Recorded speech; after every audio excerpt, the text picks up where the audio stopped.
Eh bien bonjour les amis et bienvenue dans les chroniques du Sherpa.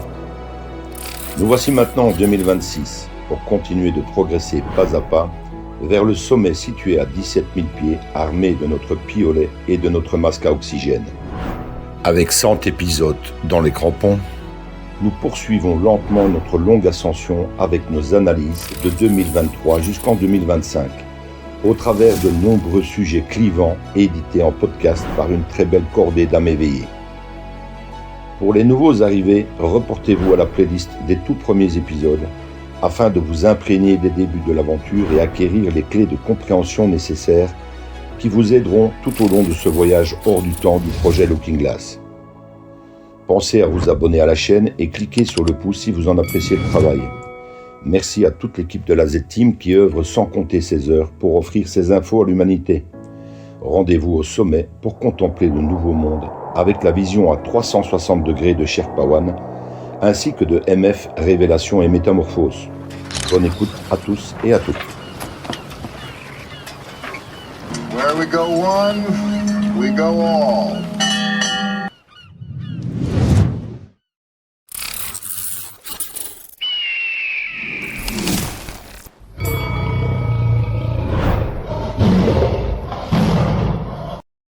Analyse du 16 mai 2024, Thierry Pirlot, Sherpa One. Qui est Robert Francis Kennedy Jr.? J'ai fait des recherches par mots-clés dans les milliers de vidéos de mon groupe des décodeurs et ailleurs pour trouver ou retrouver une vidéo où Robert Francis Kennedy Jr. déclare soutenir l'avortement jusqu'au terme. Ça m'a pris du temps. Mais un véritable soldat numérique retrouve toujours tout ce qu'il a vu ou écouté un jour. Voici la perle dont vous aurez le lien en descriptif.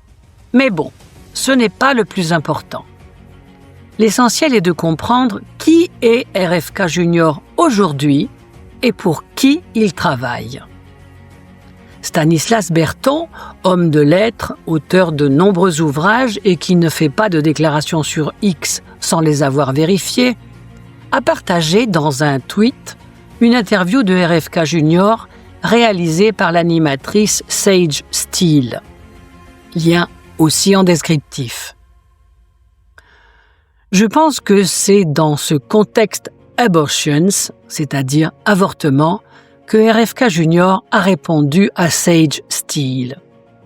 Lors d'un entretien, l'ancienne animatrice de l'ESPN a posé à Kennedy la question suivante. Devrait-il y avoir une limite ou dites-vous que jusqu'au terme de la grossesse, une femme a le droit d'avorter?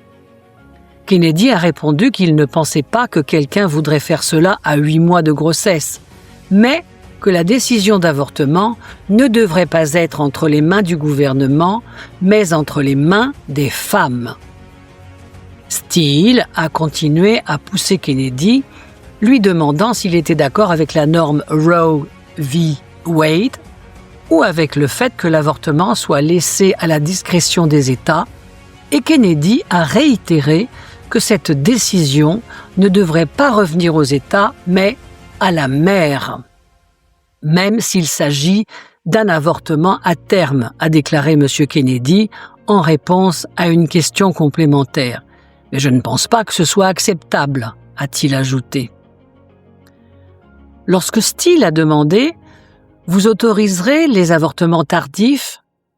M. Kennedy a répondu « Je pense que nous devons laisser la décision aux femmes plutôt qu'à l'État. » Ah, beau langage de politicien.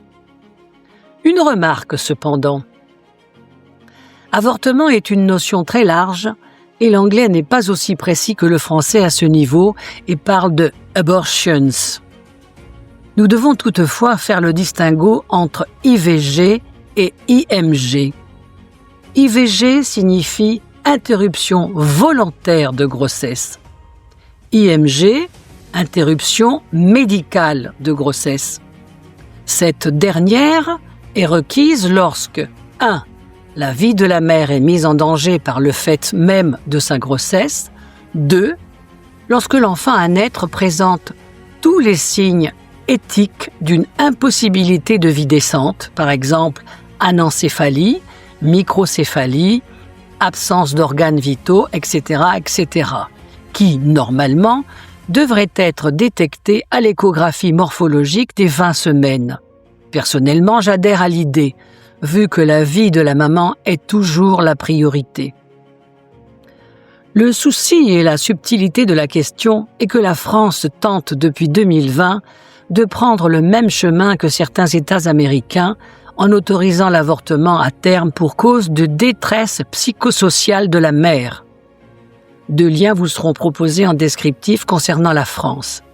Et là, on a un problème, Houston.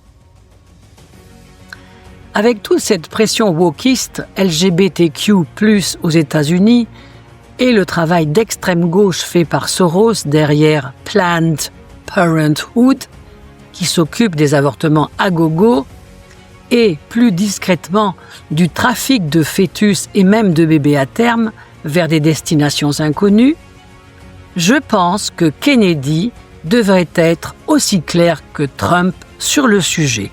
Next. Concernant les vax, selon les mainstream, RFK Jr. dit qu'il n'est pas anti-vax, mais son bilan montre le contraire. C'est une incohérence parmi tant d'autres.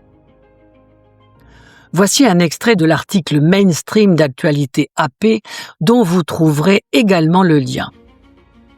Le candidat démocrate à la présidentielle, Robert Francis Kennedy Jr., s'est fait connaître pendant la pandémie Covid-19 en raison de sa farouche opposition au vaccin. Il insiste sur le fait qu'il n'est pas anti-vaccin. Néanmoins, il a utilisé des personnalités influentes de l'extrême droite, dont Tucker Carlson, Steve Bannon et Michael Flynn, pour accroître sa notoriété. Il se présente comme un véritable démocrate, héritant du rôle de la famille Kennedy. Mon analyse de cet article est la suivante. Je pense qu'avant toute cette guerre, RFK Jr. faisait comme tout le monde et était donc de l'avis de tout le monde et surtout de celui de son parti démocrate. Ensuite, il a été récupéré par l'Alliance et travaille désormais pour Trump, c'est un fait. Il se réclame non plus démocrate, mais indépendant et représente son clan, celui des Kennedy. Le clan des Kennedy, c'est celui de JFK Jr., ami de toujours de Trump, et encore à cette heure, si l'on considère qu'il est toujours vivant. Dans un autre article mainstream, lien à suivre, il tente de coincer RFK Jr. sur les vaccins. Ce qui nous préoccupe, bien sûr, ce ne sont pas ses déclarations actuelles anti-vax pour sa campagne, mais ce qu'il racontait bien avant 2018 en bon démocrate qu'il était. Écoutez la vidéo sur Odyssée dont vous trouverez également le lien. Alors bon, j'ai envie de dire qu'on ne peut être en même temps pro-vax et anti-vax, sauf si on s'appelle Macron, inventeur du « en même temps » et bien sûr acteur de crise de l'alliance militaire. Mon objectif n'est donc pas de décrédibiliser ce pauvre homme, mais de vous faire comprendre qu'il est possiblement soit bipolaire, soit hypocrite, soit sous contrôle, soit remplacé. Concernant l'avortement, je pense que l'ancien Bob n'avait aucun problème avec les thèses wokistes pro-IVG jusqu'à la fin de la grossesse, vu que c'était déjà le cas avec sa vision des injections. Bob, c'est un peu comme Perron en 2018, qui claironnait les vax à tous les étages des rédactions et sur les plateaux de CNews, en poussant notamment le vax HPV, papillomavirus humain, qui, on le sait, n'existe pas, et soutenu par son copain Raoult. Et pourtant, je pense sincèrement aujourd'hui que ces 2 enfoirés d'escrocs intellectuels français font partie de l'opposition contrôlée de l'Alliance, soit la 5e opposition contrôlée celle de la repentance. Pour Bobby, c'est pareil. Qu'il soit retourné ou remplacé par un acteur, il travaille désormais pour l'Alliance. Les prochains mois seront décisifs pour comprendre sa fonction dans le plan et dans le futur gouvernement de Trump. Sherpa One.